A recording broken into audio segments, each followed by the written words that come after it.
Your mind is not a cage. It is a vast living sky. Thoughts may pass like restless clouds, heavy with what-ifs and imagined storms. But they are not the whole of you. Overthinking is simply the echo of a mind that longs to protect you, but forgets that safety and freedom are not the same thing. Every hesitation, every loop of worry is part of a deeper rhythm, life's own reminder that stillness exists beneath the noise. In the great orchestration of existence, even your uncertainty has a place, a purpose. The same current that pulls you into fear can, if you let it, carry you into clarity. You were not born to circle the same thoughts forever. You were born to rise, to expand, to step into the open sky of your own courage.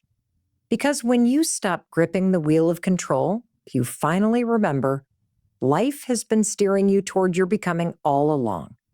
You know what's fascinating. Overthinking isn't actually about thinking too much. It's about trying to feel safe. Somewhere along the way, your brain decided that if it could predict every possible outcome, you'd be protected from pain, embarrassment, or regret.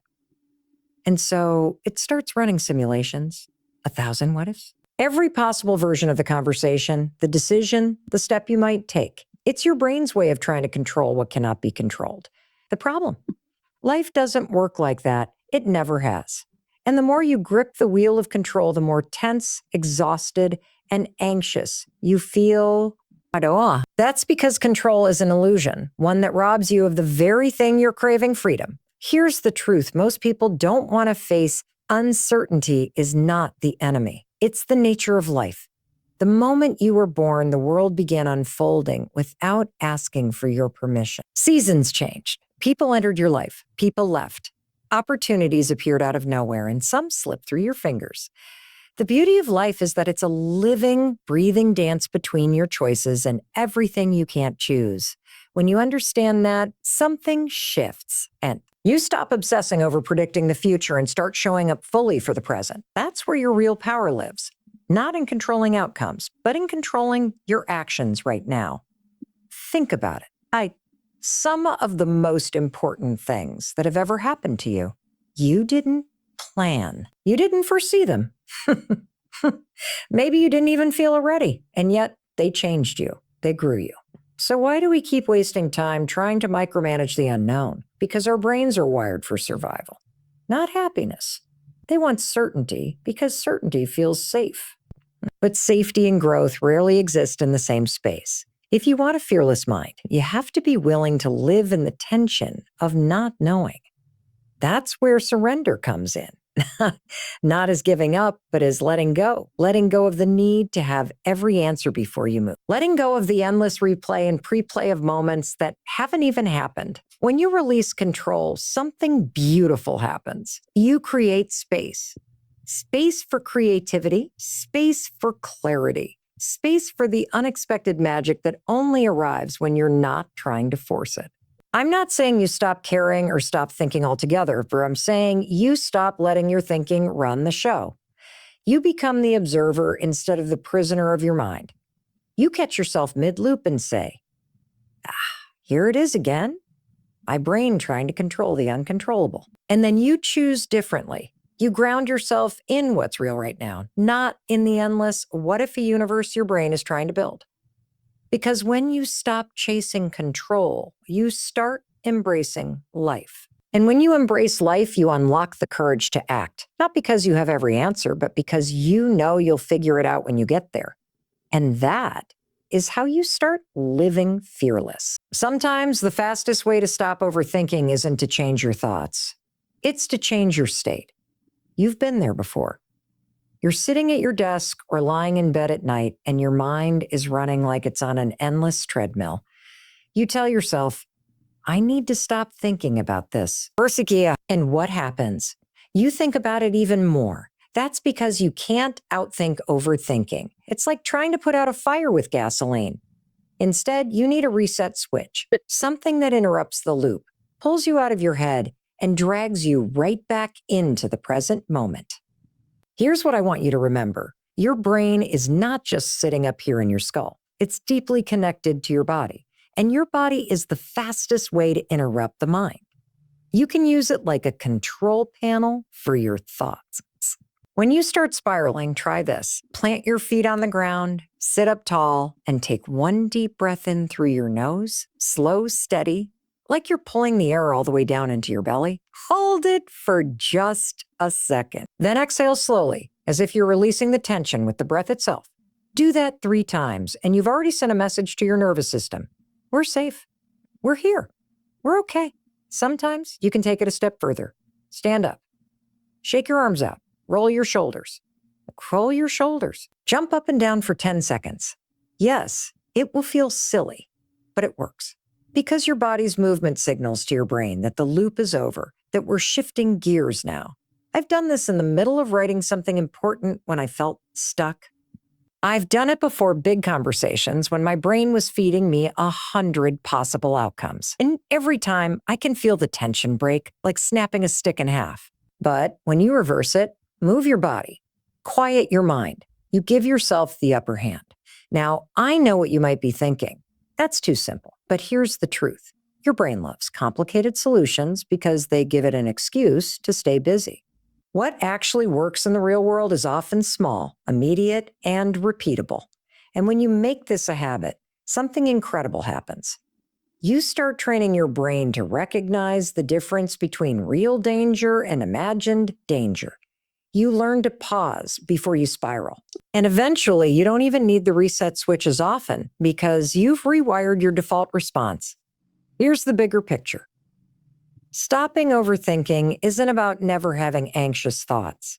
It's about building the skill of catching them before they take over. And the fastest way to catch them is to break the pattern in your body first. Because the moment you change your state, you change your mind. And when you can change your mind, you can change your life. Here's something most people don't realize. Overthinking is often a symptom of avoiding action. Think about it. You've probably had moments where you sat on a decision for days, maybe weeks, turning it over in your mind, like a stone in your hand. You play through every possible scenario. You gather more information. You wait for clarity at that. But underneath it all, there's this quiet truth. You're not stuck because you don't know what to do. You're stuck because you're afraid to do it. And fear disguises itself beautifully as a thinking it through. It sounds responsible, doesn't it? I'm just weighing my options. I'm just making sure it's the right choice. But if you zoom out, you see the pattern. There's no perfect choice. There never will be. Waiting for one is just your brain's way of protecting you from discomfort. Here's the secret. Clarity doesn't come before you act. It comes because you act. You'll never think your way into total certainty because life is unpredictable by design. The moment you step forward, the scenery changes. New information appears. Paths you didn't see before open up. That's the nature of movement. It shifts your perspective. I'll give you an example. Have you ever procrastinated on making a phone call because you weren't sure exactly what to say? You keep rehearsing the perfect words in your head. But then the moment you dial and the other person answers, the conversation just flows. That's because the act of starting changes the mental state you were in before. The same is true for bigger things, launching the business, signing up for the class, ending the relationship, moving to the new city. You will not get the full picture until you take the first step. And yet, so many people live their whole lives on the starting line, convincing themselves they're preparing when they're really just hiding. The fastest way to train your brain out of overthinking is to create tiny action triggers. Not someday actions, not when I feel ready actions. I mean simple, small, do it now actions that bypass the mental loop entirely. You're scared to send the email? Set a timer for 2 minutes and hit send before it goes off. You're overanalyzing whether you should go to the gym? Here. Put your shoes on and walk out the door. Decide later whether you're staying for 10 minutes or 60. You're second guessing whether to speak up in a meeting? Count backwards from 5 and speak before you hit 1. These microactions matter because they shrink the space where fear likes to grow. Every second you wait is another second. Your mind gets to create a horror story about what could go wrong. Cut that time down and you cut fear down with it. Now, I'm not saying you never think things through. I'm saying there's a tipping point where thinking turns into avoidance. You have to train yourself to recognize when you've crossed that line and then move Because here's the thing, fear doesn't vanish when you act, but it changes, stops being this paralyzing force in your head and starts being energy in your body. It can use, channel, and work with. And that's the point. You don't wait for fear to go away. You go while fear is still there. Because courage is not the absence of fear. It's the decision to move forward in spite of it. There's something we don't talk about enough when it comes to overthinking. It's not just mental, it's emotional. And often, it's not about the situation in front of you at all. It's about the weight you've been carrying for years. You know that heaviness that sits just under the surface? The thing that makes your heart race when you think about a certain possibility or your stomach drop when you imagine a certain outcome. That's not just fear of the present. That's the echo of the past. Because every one of us is walking around with an invisible backpack, and in it are all the moments we felt judged, embarrassed, rejected, or abandoned.